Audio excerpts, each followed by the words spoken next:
Super star Mahesh Babu next movie James bond జానర్లోనే అని fix అయినట్టుంది. సుకుమార్ మరోసారి మహేష్ ని కలిసిన ఫోటో బయటికి రావడం చూస్తుంటే కథా చర్చల కోసమే అని అంటున్నారు. మొన్న మధ్య వారణాసి సాంగ్ షూటింగ్ లో వీళ్ల మధ్య జరిగిన చర్చలకు అర్థం ప్రాజెక్ట్ ఫిక్స్ అని ఆ ఫోటోనే ఇప్పుడు రివీల్ అయింది. అంతవరకు ఓకే, కానీ హాలీవుడ్ జేమ్స్ బాండ్ తో మన ఇండియన్ బాండ్ పోటీ పడగలడా? Super star Mahesh Babu looks పరంగా, పర్ఫార్మెన్స్ పరంగా జేమ్స్ బాండ్ రోల్ ని ఈజీగానే హ్యాండిల్ చేయగలడు. కానీ ఇక్కడ సమస్య తను కాదు, సుకుమార్. ఏదో పాన్ ఇండియా లెవెల్లో పుష్పరాజ్ లాంటి మూవీలంటే తన పెన్ను గన్నులా పనిచేస్తుంది. ఇప్పుడు గన్ను పట్టే జేమ్స్ బాండ్ మూవీతో మన ఇండియన్ బాండ్ పోటీ పడాల్సి వస్తోంది. అది కూడా హాలీవుడ్ ఐకానిక్ ఫ్రాంచైజీతో మన బాండ్ పోటీ పడగలడా? అయినా ఎందుకు మన బాండ్ హాలీవుడ్ జేమ్స్ బాండ్తో పోటీ పడాలి? Have a look.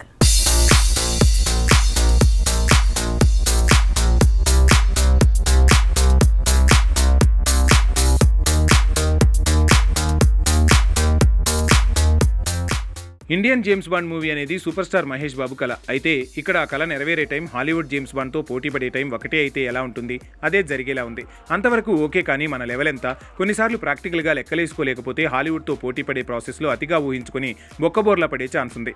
ఒకసారి సూపర్ స్టార్ మహేష్ బాబుతో మీరు హాలీవుడ్ హీరో రేంజ్ అనబోతుంటే అలా అనుకునే చాలామంది షెడ్డుకెళ్ళిపోయారన్నాడు. అంటే మహేష్ బాబుకి ఎలాంటి భ్రమలు లేవు.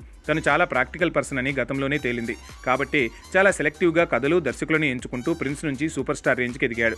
కాబట్టి తను ఇప్పుడు హాలీవుడ్ జేమ్స్ బాండ్తో పోటీ పడాల్సి వస్తుందన్న వార్త రాగానే అదంతా రోమన్ అనుకున్నారు. కానీ రిస్క్ చేస్తున్నాడు.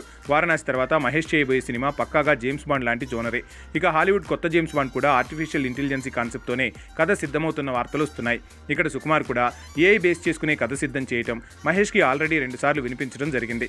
రామ్ చరణ్ మూవీని 2027 ఎండుకల్లా పూర్తి చేస్తాడని, దానికి ముందు అంటే 2027 దసరాకు మహేష్ సినిమా మొదలవుతోందని ప్రచారం జరుగుతోంది.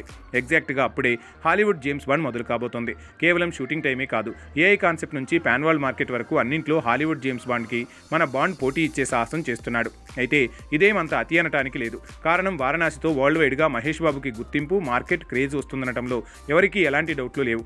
అలానే జేమ్స్ బాండ్ జోనర్లో అలాంటి పాత్రకి మహేష్ సూట్ కాడనే సీన్ లేదు. తను పక్కాగా ఆ పాత్రని హ్యాండిల్ చేయగలడు. కానీ సుకుమార్ మీదే డౌట్. తను పుష్పరాజ్తో పాన్ ఇండియాని 2 సార్లు షేక్ చేశాడు. నాన్నకు ప్రేమతో లాంటి స్టైలిష్ థ్రిల్లర్ చూపించాడు. కాబట్టి పాన్ వరల్డ్ లెవెల్లో జేమ్స్ బాండ్ స్టాండర్డ్స్లో సుకుమార్ మన జేమ్స్ బాండ్ని సిద్ధం చేయగలడా? ఇదే ప్రూవ్ చేసుకోవాలి. ఈ ఇద్దరి కాంబినేషన్లో సినిమా తెరకెక్కే టీజర్ బయటికి రావాలి. అప్పుడే మనకు సీన్ ఉందా లేదా అన్న ఒక అభిప్రాయానికి రావచ్చు. ఆ ప్రయత్నమే మొదలైనట్టు కనిపిస్తోంది.